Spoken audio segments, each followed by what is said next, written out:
Le grand dialogue. Le grand dialogue de l'émission de débat du studio Tamani sur votre radio. Le grand dialogue. L'ancien président de la République, Amadou Toumani Touré, autorisé à retourner au Bercail, a été accueilli en grande pompe dimanche dernier.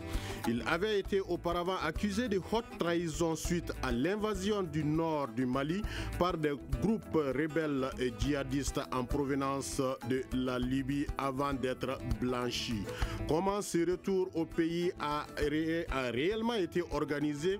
Y a-t-il des calculs politiciens derrière à qui profite ce retour? Pour en débattre, nous avons comme invité Baba Dakono, il est analyste. Bonsoir. Nuhun Togo est pro-ATT et ce n'est vraiment pas un secret. Bonsoir. Bonsoir. Et Taïrouba est écrivain, secrétaire général d'une association qui a porté plainte contre ATT. Bonsoir. Merci de m'avoir invité. Je suis Aliou Sidibé pour la présentation. Le grand dialogue. Pour l'arrivée d'Amadou Toumani Touré le dimanche dernier, nous allons écouter ces papiers de la rédaction du studio Tamani. Difficile de savoir ce que les deux hommes se sont dit au cours de cet entretien, mais selon certains de leurs proches, la situation sociopolitique du pays a été abordée au cours de leurs échanges. Chassé du pouvoir en 2012 par un putsch dirigé par le capitaine Amadou Aya Sandaogo, ATT retrouve donc son pays 5 ans après. Vendredi, l'ex-chef de l'État malien a rencontré le président sénégalais Macky Sall, qu'il a remercié pour son hospitalité. Ce retour est rendu possible grâce à la mobilisation des amis d'ATT, mais également par l'actuel président malien Ibrahim Boubacar Keïta. Pourtant, en 2013, le gouvernement de ce dernier a exprimé sa volonté de le poursuivre pour haute trahison dans la crise au nord du Mali. Mais une commission d'enquête parlementaire finit par le disculper. ATT signe son retour alors que l'ex-chef de la junte est en prison. Il est poursuivi dans l'assassinat des 21 Béréaux rouges lors du contre-coup d'État d'avril 2012. Alors, Nuhun Togo, vous êtes parmi les amis d'ATT, il a tantôt dit. Son retour a été possible grâce à la mobilisation de ses amis. Alors, comment ce retour a été organisé? Merci d'abord. Je remercie tous ceux qui nous écoutent pour en débattre aujourd'hui le retour du président Amadou Toumani Touré que nous avons préparé depuis 5 ans, 8 mois et puis plus de 10 jours. À Bamako et à l'intérieur du Mali. Vous savez, nous l'avons vu venir depuis longtemps parce qu'on croyait à l'homme. J'ai eu le privilège et la chance de travailler dans un cabinet ministériel au ministère de la Défense pour essayer. Nous savons quelle armée nous avons hérité. Les difficultés sont côté de l'armée, ce qui s'est passé. Donc il a été accusé pour ça. Nous avons travaillé depuis 5 années, 8 mois pour le retour parce que nous, on croyait au président Amadou Toumani Touré parce qu'il y a eu beaucoup de choses. Au contraire, nous pensons aujourd'hui que le peuple malien, beaucoup doivent présenter des excuses parce que le président a été accusé sur le faux, parce que déjà ça a été très clair, nous sommes républicains, nous acceptons le principe après que l'enquête a été menée par l'Assemblée nationale. Ils ont trouvé qu'il n'y avait pas de documents contre le président, il n'y avait pas d'accusation contre le président de la République. Et comme vous l'avez dit dans l'intervention, c'est le gouvernement qui voulait interpeller, c'était la volonté politique du président Ibrahim Boubacar Keïta lors de ses campagnes. Alors donc aujourd'hui, nous pensons réellement qu'avec tout ce qui s'est passé, des mois et des mois de combats, de débats que nous avons organisés par-ci, par-là, et finalement, le président de la République, avec la volonté du président de la République, il a accepté finalement le retour depuis quelques jours. Des émissaires ont été envoyés, il s'agissait du ministre Harouna Cissé et l'excellence Toumani Diallo ont été envoyés par le président de la République pour demander le retour du président de la République Amadou Toumani Touré de façon officielle. Finalement, il a accepté, il a donné la réponse de façon positive pour y retourner. Et le ministre des Affaires étrangères du Mali est parti voir le président Macky Sall pour d'abord remercier la communauté sénégalaise pour l'accueil. Et finalement, l'avion présidentiel a été envoyé comme le président a souhaité, parce que c'est l'avion présidentiel qui est venu chercher Amadou Toumani Touré vers un jour vers 23h30 et il est arrivé à Bamako vers 11h30 avec la bénédiction du peuple malien que avait accueilli Amadou avec l'IS. Mais vous êtes du PDS, mais quel est le rapport entre le mouvement citoyen pour l'alternance, le travail et la transparence MCATT et vous au niveau du PDS? Vous savez, nous sommes des amis de Amadou Toumani Touré, mais il y a des amis qui étaient partis après le coup d'État, qui ont abandonné le bateau dans des situations très difficiles. Aujourd'hui, ils souhaitent y revenir. Moi, je profite de l'occasion pour les remercier parce que les amis sont des amis. Il n'y a pas des anciens amis. Pourtant, le président de ce MCATT, Djamil Bitar notamment, il dit que dans la dynamique de la recherche d'un compromis permettant le retour d'ATT, le MCATT s'est pleinement associé aux différentes rencontres d'échange sur la question. Il parle notamment avec les institutions de la République, les partis politiques, la société civile, les chefs des quartiers de Bamako, le collectif des familles des Bérets Rouges, le Haut Conseil islamique, j'en passe volontiers. C'est la volonté du président de la République. Il y a seulement 2 semaines dans Jeune Afrique, vous lisez, vous avez lu quelque part que le président disait que c'est l'affaire personnelle du président de la République. Et le président a décidé, et il a pris la décision seul, devant l'histoire pour accepter le retour du président de la République et ça a été fait. Et donc nous profitons de l'occasion pour le remercier. D'accord, merci beaucoup. Alors Baba Dakono, vous en tant qu'analyste, est-ce qu'on peut dire que IBK a autorisé ou facilité le retour des ATT au Bercail? Je crois qu'il y a une certaine forme de malice derrière cette guerre de sémantique. Autoriser le retour, accepter le retour, faciliter le retour. Il y a mon aîné, Maître Ben Mamata Touré, qui avait réagi sur la question et il a brillamment éclairci, je crois, ce qui souhaiterait être éclairci sur cette question, à savoir qu'il n'y avait aucune forme d'interdiction qui s'opposait au retour du président Amadou Toumani Touré. Mais il y avait une certaine forme de bienséance qu'il fallait mettre autour de ce retour et c'est cette forme de bienséance que le président de la République, Ibrahim Boubacar Keïta, a mis autour de ce retour de l'ancien président Amadou Toumani Touré. Donc, à moins qu'on ne cherche, comme je le disais au début de mon propos, une certaine forme de malice dans ce retour, il n'y a vraiment pas d'un point de vue juridique en tout cas, il n'y a pas de guerre de sémantique à ce niveau. Il n'y avait aucune interdiction, le président est revenu et pour les commodités dans lesquelles il est revenu, ça a été rappelé par Togo tout à l'heure, c'est l'avion présidentiel qui allait le chercher.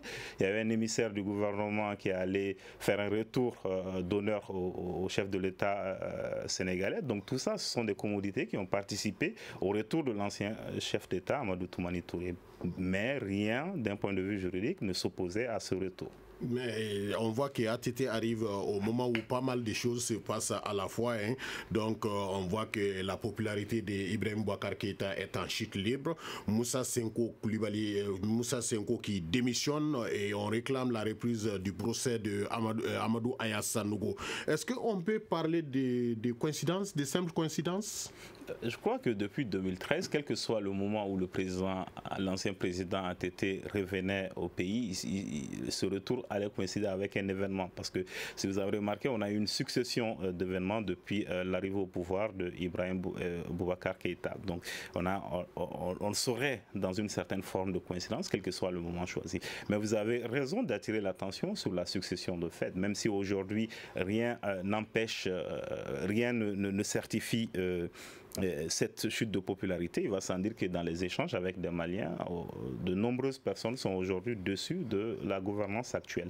Et c'est peut-être ce qui explique en partie le retour triomphal, entre guillemets, de l'ancien chef d'État ATT. Parce que c'est comme, j'aime bien faire ce parallèle, parce qu'il le rappelle fortement. En 1991, nous avons connu une révolution qui a donné naissance à une troisième république en même temps que la démocratie. Il y avait de fortes attentes autour de cette démocratie. Et malheureusement, des attentes ont été déçues. Comme vous le savez, quand les attentes sont grandes, il est très facile de décevoir. Et c'est ce qui est arrivé. Et c'est à peu près la même chose avec l'arrivée au pouvoir de Ibeka au Mali. Il est arrivé dans un contexte de grandes attentes, dans un contexte de pays en crise, dans un contexte conflictuel, donc les attentes étaient nombreuses. Et comme je l'ai dit encore une fois, il est facile de décevoir quand les attentes sont grandes. Et c'est ce sentiment de déception qui fait que les gens sont presque nostalgiques de l'époque ATT, d'où son retour triomphal. Très bien. Alors, Taïrouba, vous êtes écrivain, hein, vous êtes d'une association qui a porté plainte contre ATT, on va en revenir bientôt. Mais est-ce que vous avez assisté quand même au retour de ATT au Bercail? Est-ce que selon vous, c'est Ibeka qui a autorisé ou facilité quand même ce retour-là? Avant de répondre à votre question, je tiens à préciser que franchement, je suis désolé d'être en face de M. Togo, qui a dit que ATT est son ami et qu'aujourd'hui, il les accueille à bras ouverts à Bamako. Tout simplement parce que la honte a quitté le Mali, laissant la place au cynisme politique. Le retour d'ATT, on en a parlé, tout le monde en a parlé ces derniers temps. On lui a dit de revenir sur un plateau d'argent. Voilà la réalité. Et il y a un calcul politique derrière tout ça. Mais selon vous, moi, je pense que oui. Il faut comprendre que l'enjeu qui se passe par rapport à ces spectacles-là qu'ils ont donnés au peuple malien, pas même l'ensemble des peuples maliens, mais à des militants, n'est-ce pas, zélés, qui sont sortis pour l'accueillir. Vraiment, ces spectacles relèvent les caractères du régime actuel qui est en place et le cynisme politique, n'est-ce pas, des prétendus anciens ou nouveaux amis de M. Amadou Toumani Touré. Depuis 2013, je pense que les poursuites ont été abandonnées. Pourquoi il n'est pas revenu en 2014, ni en 2015, ni en 2017? Et il attend la fin de 2017, n'est-ce pas, pour demander à ATT de revenir, l'envoyer, n'est-ce pas, l'avion présidentiel, le rouler sous son pied le tapis rouge, alors qu'il y a combien de Maliens qui sont en exil aujourd'hui? Il y a combien de réfugiés qui sont en exil en dehors du Mali aujourd'hui? On a nos frères et sœurs en Libye qui ont été battus, voire même massacrés. On n'a même pas jugé nécessaire d'aller les chercher avec un avion ordinaire. Maintenant, on demande à M. Amadou Toumani Touré de rentrer en grande pompe pour servir des considérations purement politiciennes. Nous ne sommes pas dupes. Le rôle qu'il a joué à la tête de l'État. Le peuple malien n'est pas dupe. Quel rôle il a joué? S'il y a eu rôle, moi je pense que ce rôle a été néfaste pour le peuple malien. C'est ça la vérité. Et on va en revenir. Je pense que ATT est responsable par rapport à la crise que nous traversons aujourd'hui. Et ses amis ne peuvent pas dire le contraire. D'accord, on va retourner à ça tout de suite. Mais vous l'avez si bien dit tantôt, en 2013, le gouvernement décide de poursuivre l'ancien président en mettant en place la haute cour de justice.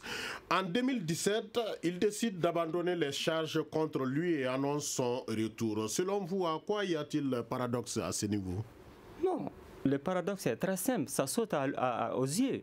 Pourquoi on traite ATT, n'est-ce pas, d'une manière particulière alors que le Mali a d'autres chats à fouetter? Vous pensez que ce n'est pas une mesure politique? Il a été chef d'État avant tout, c'est un citoyen malien. Moi, je pense que les gens ne sont pas dans la défense des intérêts supérieurs du Mali. Ils sont dans leur combine politique, dans leur passe-passe politique, uniquement pour des enjeux électoraux de 2018. Que ce soit l'opposition et la majorité. C'est ça la réalité. Mais il y a la majorité silencieuse qui est là, n'est-ce pas, qui est amèrement meurtrie par rapport à ces spectacles qu'on donne au peuple malien. Moi, je pense qu'il y a beaucoup de problèmes. Il faut faire face à tous ces problèmes-là. ATT, qui lui a empêché de revenir? D'ailleurs, qui lui a demandé de partir? Il a fui plus tôt. Modibo Keïta a été arrêté ici, il n'a pas fui. Moussa a dit en son temps qu'il préfère mourir dans ces pays-là que de fuir. Lui, il a pris la tangente. Après, maintenant, on lui demande de revenir sur un plateau d'argent. Et moi, je pense que ceux qui sont sortis, ces peuples manipulés-là, il ne faut pas aller chercher entre midi et 14h. C'est le syndrome de Stockholm. Les victimes des politiques, n'est-ce pas, du gouvernement de M. ATT et son consensus antidémocratique, anti-républicain qu'il a eu à faire pendant 10 ans, ce sont ces victimes-là, n'est-ce pas, qui sont sorties pour l'accueillir parce qu'ils sont tout simplement manipulés. Vous écoutez Studio Tamani, votre avis nous intéresse. Écrivez vos commentaires et suggestions sur la page Facebook et dialoguez avec nous. Studio Tamani, c'est aussi les réseaux sociaux. Retour donc sur ce plateau pour parler de retour d'ATT au Bercail. À qui profite-t-il? Et Baba Dakono est notre invité en tant qu'analyste. Nuhun Togo du parti des Amis des ATT PDS et il est le porte-parole de l'opposition. Taïrouba est écrivain et secrétaire général de l'ASPAD, une association qui a porté plainte contre ATT. Alors, monsieur vous étiez en train dans une lancée. Est-ce que vous voulez continuer avec votre réalisation? Moi, je pense aujourd'hui, en toute honnêteté et en toute franchise, qu'il est temps que nous, les Maliens, vraiment, on se dise la vérité. Okay. On se dise la vérité. Pour la réconciliation nationale, on doit crever l'abcès. On ne peut pas passer l'éponge par rapport au rôle qu'ATT a joué parce qu'il a été victime d'une mutinerie. Moi, je n'appelle même pas ça un coup d'État. On va revenir à ça tout de suite. Monsieur Dakono, est-ce que, il vient de le dire, est-ce qu'il y a un calcul politicien derrière ce retour-là? Nous sommes à la veille d'élections, dont une élection présidentielle. Nous sommes au terme de la Constitution, nous sommes à moins de 7 mois de cette élection présidentielle.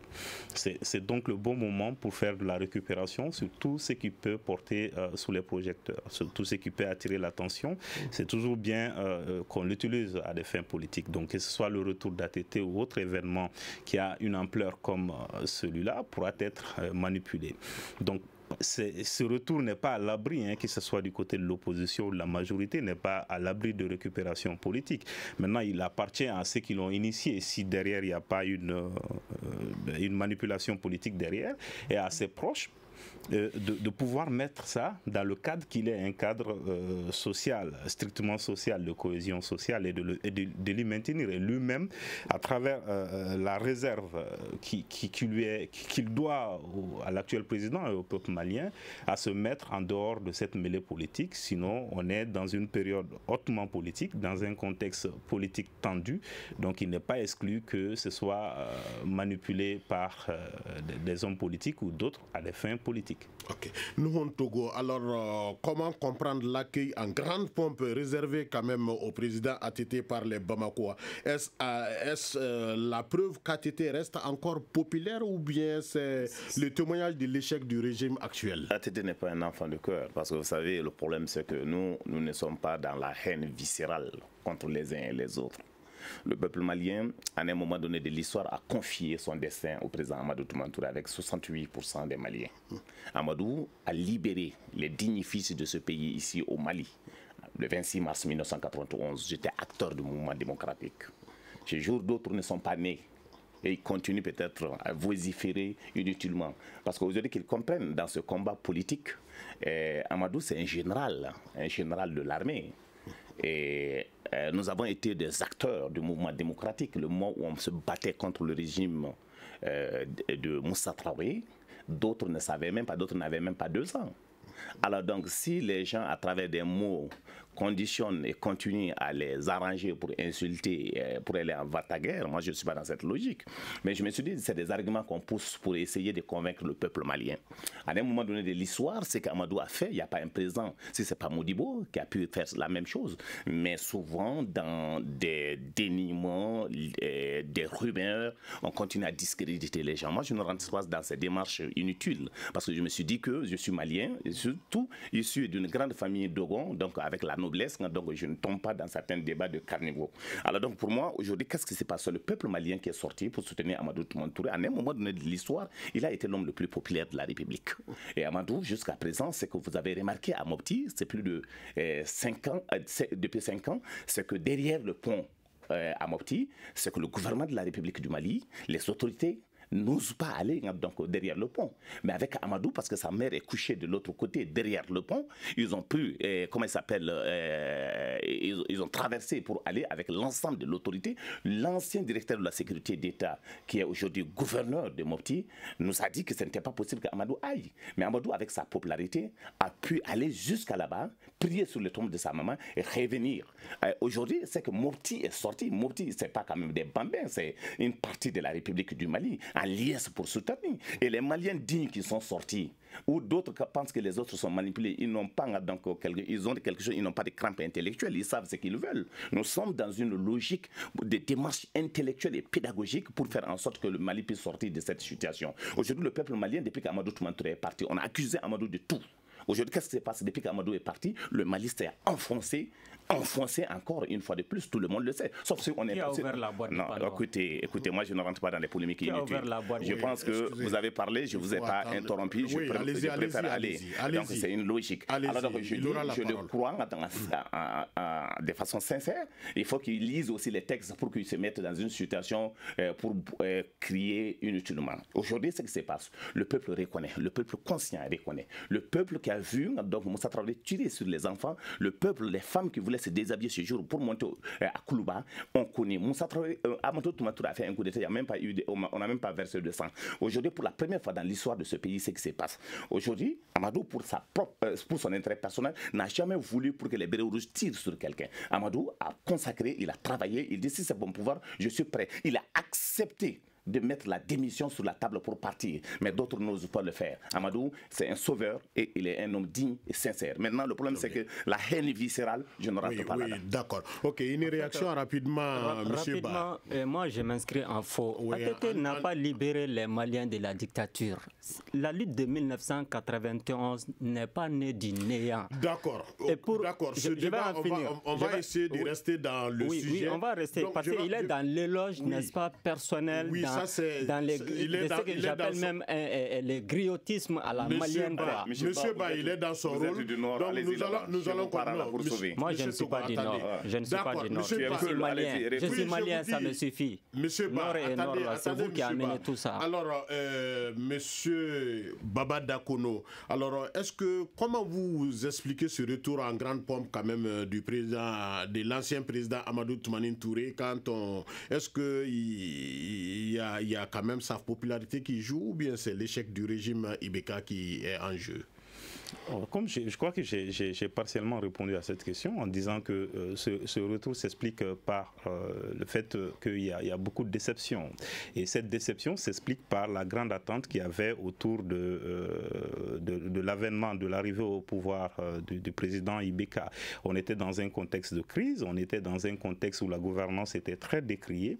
Et les années qui ont suivi cette élection, on était d'abord en 2014 qui, malgré qu'elle a été déclarée année de lutte contre la corruption, a été une année où il y a eu au moins 2 scandales d'une envergure nationale pour l'un et l'autre d'une envergure internationale qui a même vu l'implication du Fonds monétaire international dans les affaires intérieures du pays. Donc le premier sentiment était que malgré qu'il y a cette forte attente autour de la lutte contre la corruption, c'est que la gouvernance n'a pas changé. Ensuite, au niveau des hommes, on a vu le retour des anciens collaborateurs du président qui étaient tombés à l'époque, Amadou Toumani Touré, revenir aux affaires. On a vu d'autres anciens régimes. Donc on a vu, le sentiment était depuis 2014-2015 que fondamentalement les choses n'ont pas changé d'un point de vue de lutte contre la corruption, mais aussi d'un point de vue des hommes qui animent les institutions à l'époque. Donc c'est finalement l'apothéose de la désillusion ou de la déception était cette opération costaud du gouverneur du district de Bamako qui a vu le déguerpissement de milliers de jeunes.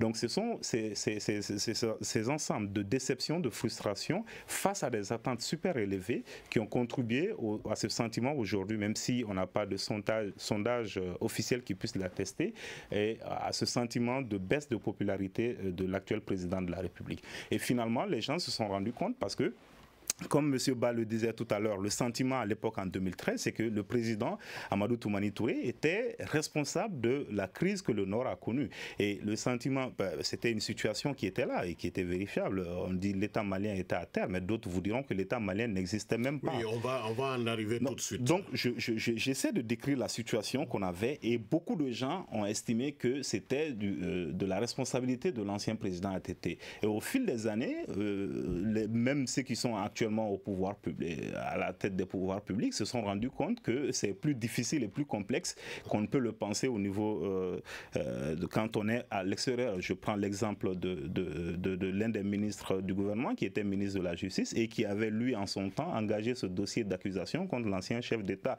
Je crois que lui-même, même au niveau du foncier dont il a la charge, qui se trouve au cœur de toutes les polémiques maliennes aujourd'hui, se rend compte que le problème est beaucoup plus complexe. Donc la réalisation des pouvoirs publics que l'affaire malienne est beaucoup plus profonde et beaucoup plus complexe, et face à des citoyens qui sont dans une grande déception, a contribué au fait que les gens se sont dit finalement, peut-être que notre ancien président n'est pas aussi mauvais qu'on avait l'impression quand il était aux affaires. Très bien. Alors que les amis, au moment où les amis d'ATT célèbrent son retour au pays, l'Association pour la solidarité, la paix et le développement ASPAD porte plainte contre lui.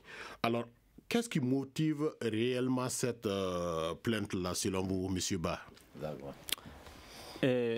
Nous devons comprendre quelque chose de très très important. L'ex-président, n'est-ce pas, a été inculpé pour haute trahison par le gouvernement actuel de M. Ibrahim Boubacar Keïta. Par la suite des combines politiques, les poursuites ont été abandonnées. Ça, c'est vraiment une décision politique. Mais nous, aujourd'hui, en tant que citoyens, on est en droit de savoir ce qui s'est passé. ATT doit expliquer sa gestion calamiteuse, n'est-ce pas, par rapport à la rébellion depuis 2006. Cet homme s'est trempé dans toutes les sauces, y compris même des acquaintances avec les islamistes. Parce que nous savons très bien que même ATT était impliqué dans les négociations des otages occidentaux avec lesquels il avait envoyé des émissaires, n'est-ce pas, pour parlementer. Donc, vraiment, cette responsabilité-là, on ne peut pas l'oublier. On ne doit pas balayer ça d'un coup. Il faut qu'il s'explique. Maintenant, nous, aujourd'hui, tous les Maliens, nous avons dit, si nous voulons qu'on aille vers un changement digne de ce nom, une réconciliation digne de ce nom, il va falloir que tous les acteurs impliqués dans la crise malienne s'expliquent, au-delà même de la personne d'ATT. Ça, c'est un débit. Mais ATT, aujourd'hui, doit s'expliquer devant le peuple malien. Notre plainte, elle est citoyenne, elle est populaire, elle n'a rien à voir avec la politique. Elle n'a rien à voir avec la politique parce que la politique a fait que ATT a été blanchi, mais les citoyens maliens sont là parce que d'après les Bamara, on est à ce stade-là aujourd'hui. Donc, on est en train de s'acharner contre des soldats qui ont fait la mutinerie de 2012. Et ATT a pris la tangente parce que tout simplement, il a abandonné le poste était vacant et les enfants ont pris le pouvoir, entre guillemets. Voilà la réalité. Maintenant, aujourd'hui, il faut qu'il s'explique. Si notre plainte n'est pas recevable, nous le savons très bien, nous ne sommes pas dupes. Contrairement à ce qu'il est en train de dire, il faut avoir un réflexe. Oui, parce que déjà, il y a une plainte du gouvernement qui n'a pas pu être maintenue. Le peuple est souverain. Nous savons très bien qu'on peut changer beaucoup de décisions politiques, n'est-ce pas, par la pression populaire, par la sensibilisation, par la mobilisation. Les politiques prennent une décision enlève une autre décision. On peut revenir bel et bien sur cette histoire-là pour que ATT s'explique. Pas pour qu'il soit condamné, jugé, mais on a le droit aujourd'hui de savoir la vérité et il est acteur de cette situation. Celui qui a ouvert la boîte de Pandore, c'est lui qui a commencé ce cercle vicieux-là et on s'est enfoncé là-dedans. D'accord, Togo, on va en arriver à votre niveau, mais je préfère aller vers... parce que tu as laissé réagir. Oui, je préfère aller vers Baba Dakono. Mon frère Sylvain, c'est pas juste. Oui, ça va venir. Je dis Baba Dakono, est-ce que selon vous, une telle plainte quand même, quelle est sa chance quand même de pouvoir aboutir à quelque chose? Je crois que lui-même, il est conscient du fait que sa plainte, même dans un cadre réglementaire, n'a aucune chance. On ne parle pas de politique, quoique il doit réaliser également que porter plainte contre un ancien chef d'État, c'est une action hautement politique, donc ça a une portée politique. On ne peut pas dissocier la dimension politique de cette affaire. Mais je voudrais apporter un éclairage sur la succession d'événements, parce que je crois que très vite, on lit le fait que la Haute Cour de justice a été mise en place pour juger ATT. C'est pas est exactement comme ça. C'est vrai que depuis l'avènement de la Constitution du 25 février 1992, on n'a pas mis en place cette institution. D'ailleurs, pour la réforme de 2011, il avait été proposé qu'elle soit une institution ad hoc. Pourquoi? Parce que la Haute Cour de justice a vocation à juger les hauts responsables, le président de la République et les ministres, qui se seraient rendus coupables de faits de haute trahison. Et c'est un peu compliqué à ce niveau parce que la haute trahison, c'est pourquoi toute la difficulté du ministre de la Justice, et c'est peut-être ce qui explique que les députés n'ont pas pu bien parler sur le fond de cette accusation, mise en accusation, parce qu'il a été extrêmement difficile de lier les faits qualifiés par le gouvernement à l'époque de haute trahison à la définition qui est consacrée au niveau du code pénal, puisqu'on a une absence de définition au niveau du texte qui consacre même cette mise en accusation. Donc c'était très compliqué pour le ministère de la Justice, notamment et le gouvernement de la République du Mali. Donc ce que je voudrais rappeler, c'est que la Haute Cour de justice, il a été décidé qu'elle soit mise en place parce que c'est normal, c'est une institution comme le président de la République, comme le gouvernement, comme la Cour constitutionnelle. Avec l'arrivée au pouvoir du président Ibeka et la mise en place de l'Assemblée nationale en décembre 2013, il a été décidé de mettre en place cette Cour qui est normalement issue de l'Assemblée nationale. Elle a été mise en place et si vous remarquez, la mise en accusation est intervenue vers la fin de l'année. Donc c'est une succession d'événements, mais qui peut ne pas être liée. Elle n'a pas vocation à juger le seul président de la République. Le gouvernement peut décider de mettre en accusation d'autres personnalités qui, de leur responsabilité, ont eu à gérer les affaires publiques. Donc il est important de dissocier ces deux événements et de rappeler, surtout à M. Ba, que oui, c'est vrai que c'est une affaire politique, mais il faut avouer également que la mise en accusation elle-même, à travers le lien que le gouvernement faisait entre les actes qu'il qualifie de haute trahison et la définition du code pénal était un peu belliqueux. Là, c'est bon. Une réaction, un avis, un commentaire. Réagissez sur la page Facebook de Studio Tamani et restez connectés avec nous. Studio Tamani sur les réseaux sociaux pour vous faire entendre. Retour donc sur ce plateau pour parler du retour d'ATT au Bercail. À qui profite ce retour? Alors pour en débattre, nous avons Baba Dakono en tant qu'analyste, Nuhun Togo en tant que pro-ATT, Taïrouba, écrivain et secrétaire général d'une association qui a porté plainte contre ATT. Donc ATT est arrivé le dimanche dernier à Bamako. Nous avons pris la réaction des Maliens. On va l'écouter ensemble. Je dis, ATT, personne ne l'a chassé quand il partait. Personne ne l'a dit de quitter. S'il doit revenir, c'est une très bonne chose. Ce que je déplore, c'est l'avion présidentiel qui va se déplacer pour aller prendre ATT à Dakar, le ramener au Mali. Et une fois arrivé au Mali, qu'il y aura une manifestation populaire pour l'accueillir, ça, je ne suis pas d'accord avec cela. Normalement, l'avion présidentiel ne doit pas aller chercher ATT. Pourquoi? C'est un ancien chef d'État.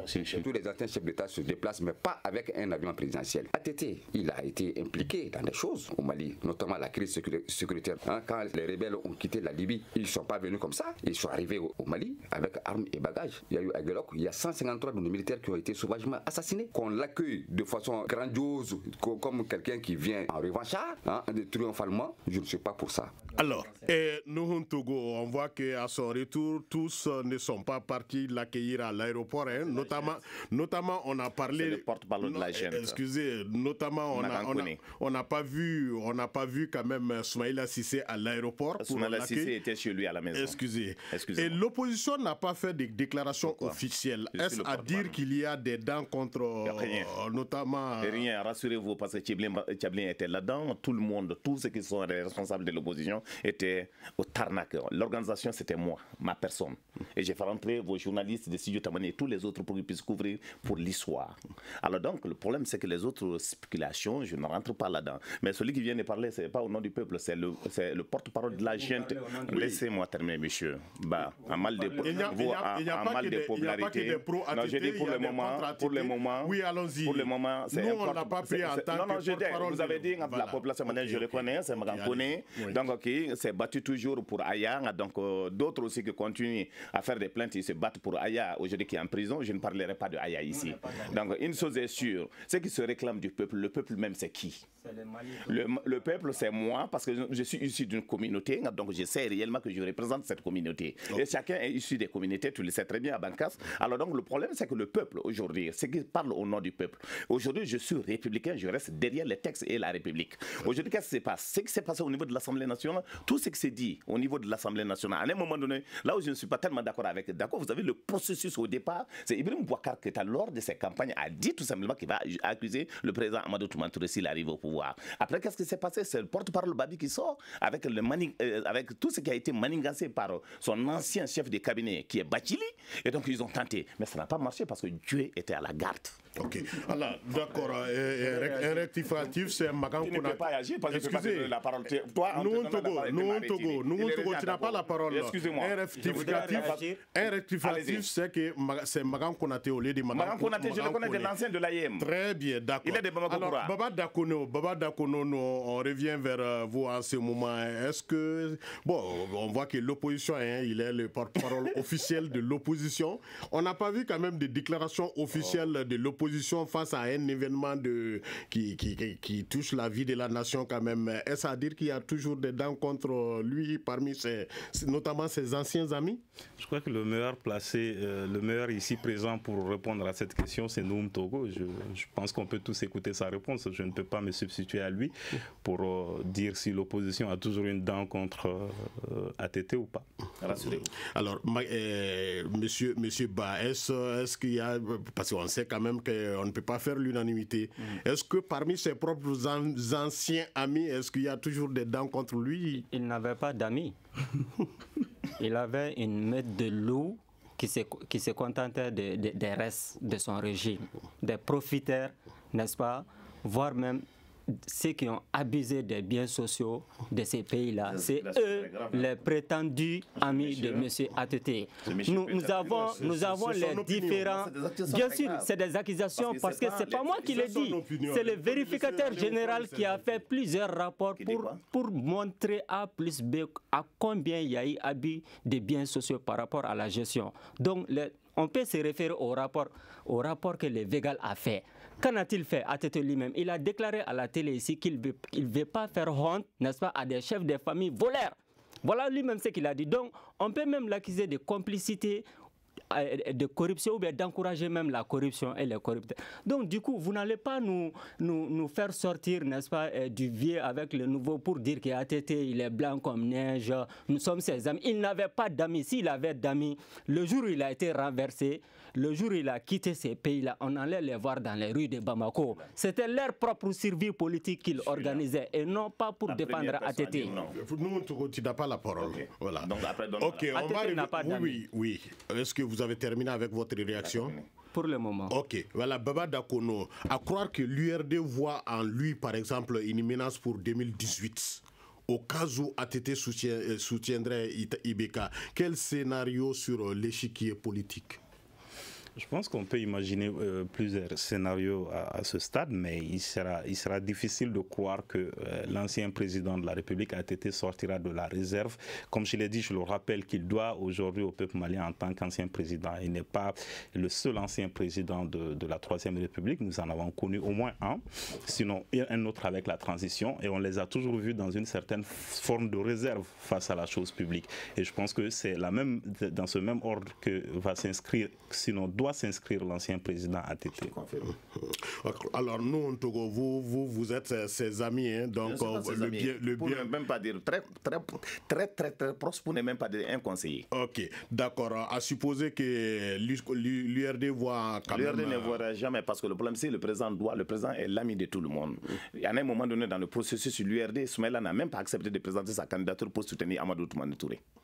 Alors donc IBK aujourd'hui a fait ramener Amadou Toumani Touré. Donc dans ça, il n'y a pas de problème, il n'y a pas de mélange à faire là-dessus. Je suis très proche du président Amadou. Non, je le sais. Non, mon cher ami, depuis qu'ATT est venu, c'est que nous avons passé au moins aujourd'hui plus de 48 heures ensemble. Et nous discutons ensemble. Tout de suite, je sors ici, je m'en vais là-bas. On échange régulièrement depuis qu'il est arrivé.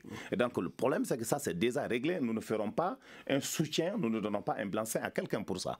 Le problème a été, comme je l'ai dit, c'est un général, il sait ce qu'il veut. Maintenant, le problème, c'est que c'est le peuple malien qui va soutenir et le peuple malien va voter pour qui va gérer le pays. Et donc, nous restons derrière cette logique et nous ferons en sorte. Moi, j'ai mon choix personnel. Alors, donc, ATT a son choix personnel. ATT ne va jamais me dire, Togo, il faut soutenir ce monsieur ou soutenir l'autre monsieur. Mais le problème de choix m'appartient en tant qu'un des responsables. Je suis la première personne au Mali, après le coup d'État, vers 0 heure, pour dire que le peuple malien va s'opposer au régime des petits bandits sur la BBC. Donc ça, c'est très clair, c'est l'histoire va sur Google, ça ressort. Il n'y a pas un Malien digne qui l'a fait plus que moi. Ok, d'accord. Monsieur Ba, alors quelle est votre vision par rapport au scénario qui va se poser au cas où maintenant... Le scénario est clair et net, il n'y a aucune confusion. ATT lui-même, dans sa première déclaration, a dit qu'il propose ses devoirs au peuple malien. Il n'est pas venu pour faire du tourisme. Il présente. Prêtez-moi l'expression. Prêtez-moi l'expression. Merci, monsieur Dagno.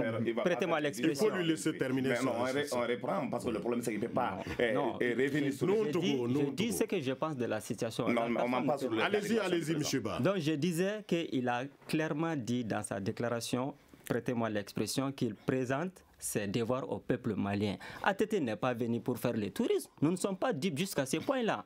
En tout cas, Jimmy en nous fait. Hali mata monsieur Merola beba donga foko Galama Conté. ATT est venu uniquement, n'est-ce pas, pour rouler en faveur du président Ibeka. Cela est clair. Maintenant, ce que l'autre parti est en train de faire, peut-être eux aussi ils veulent tirer, parce qu'il est devenu aujourd'hui le chouchou, la vache laitière, que tout le monde veut, n'est-ce pas, en profiter.